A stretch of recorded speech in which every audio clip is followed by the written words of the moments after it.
In this video, I will be sharing a step-by-step process that you can implement into your life to help you naturally wake up early and somewhat rewire your brain. Hi, my name is Samir and I'm about to go into my third year of medicine at University College London in the UK. And I've been interested in sleep and the science behind it for a couple of years now. I've read some books, looked at some articles and listened to some podcasts, and I want to share a bit of what exactly I've learned with you guys today. And it's really important that we sort of naturally wake up early, especially in society today where work, you have to start at 9 a.m., university lectures are early, school is early. So it's important to naturally be able to wake up early, especially as well in a time where screens are so prevalent, and looking at screens, viewing screens so late into the night does somewhat ruin our sleep schedules to a certain extent. Now, before I go into that sort of process to help us wake up early, I want to quickly just go into how our sleep-wake pattern is actually governed by our brain. So our sleep-wake pattern is governed by a sort of 24-hour clock called the circadian rhythm, which is governed by the suprachiasmatic nucleus within the hypothalamus, which is a part of our brain. And this is a 24-hour clock which is governed by internal cues such as our sort of food intake and stress, as well as some external cues as well, such as sunlight, right? And knowing these cues and what governs the circadian rhythm is important to us in figuring out how we can use those cues to our advantage in shifting the natural rhythm of when we wake up and when we want to go to sleep. Now, just a quick thing about sort of genetic mutations and how they influence the sleep-wake pattern as well. So a lot of people naturally have times where they want to sleep and naturally have times when they want to wake up. And this is called your chronotype. So a lot of people fall into the night owl category where they naturally want to, due to their genetics, they naturally want to sleep at later times, such as 2 a.m. and wake up later as well, such as 10 a.m. to even noon. And on the other end of that extreme, we have people who like to sleep a lot earlier, maybe at 9 p.m.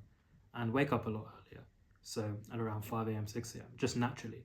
But most people fall in the middle of that where they want to sleep at around midnight and wake up at around 8 a.m., 9 a.m. That's where most people fall. And it's important to know that because naturally our genetics do influence those sleep-wake patterns to an extent. And especially now with screens, we're all falling towards the extreme night owl end to an extent because we're looking and viewing at screens, which ruins the circadian rhythm cycle to an extent. So that's kind of roughly how it works. And now we'll go into the step-by-step process. Okay, so this process is going to last for about 3 to 5 days, and you're going to be waking up at around similar times after that.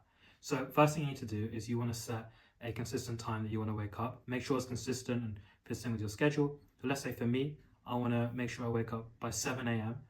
after this 3 to 5 week process. So what I'm going to do is on the first day, I'm just going to wake up at 7 a.m. no matter what. This can be a little bit tricky, especially on the first night, especially if you've been scrolling or whatever. But you've got to wake up at the time you want to then wake up later on. So as soon as I've woken up at 7 a.m., there are going to be 4 things that I want to be doing as a sort of morning routine to rewire my brain to then want to wake up at that time. The first thing is making sure you're getting some natural sunlight.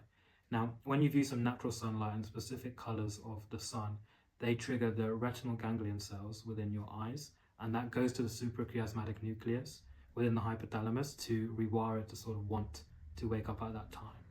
Okay, so that's one thing you can do. I understand, if you're in the UK, or let's say your schedule means you wake up so early that it's still dark.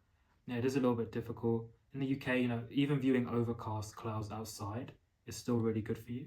And if you have a schedule where you wake up in the night, still getting some artificial light in your house is also going to benefit you and help you rewire yourself. We can also look at some of the other things I'm going to tell you. Another thing you can do is getting in some exercise as soon as you wake up.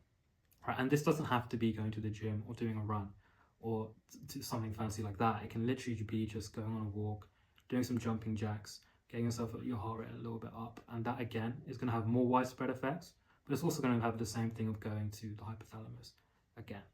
Okay, and the third thing you're going to want to do is get some food intake and some caffeine. Now the caffeine isn't definitely mandatory at all, but definitely getting in some food, that's going to rewire yourself to want to wake up at that specific time. It's really interesting how these things like getting that food in, getting that hydration as well, actually rewires yourself to want to wake up at that time. You've got to remember that these processes were all developed whilst we were still evolving, however long ago.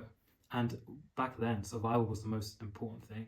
And things such as food is going to really want to tell your brain that you've got to wake up at this time if you're dedicating that time to wake up and then eat, right? The last thing you can do is, this is probably a tough one, but it depends on your specific circumstance. You're going to want to get some social interaction as well. Humans have always survived in groups, and this is so important. It's so important for just our general mood anyway. But yeah, getting that social interaction in the morning, whether it be a text to a loved one or just texting a friend or saying hi to someone, that's going to really help your brain want to wake up naturally at that time. So yeah, do that. So it'll take around 3 to 5 days. So try and implement those for the 3 to 5 days. And then after that, you should be waking up naturally at that time. As it's important to stress that you got to make sure you're sleeping at a good time as well. Make sure you're not staying up too late on the phone. And make sure that even after the 3 to 5 days, you keep up with some of the things that I mentioned. They're not only going to help out your sleep schedule, but just your general mood as well is going to be so much better and improved if you do those sort of 4 things. Okay, so keep that process up. Hopefully that should work.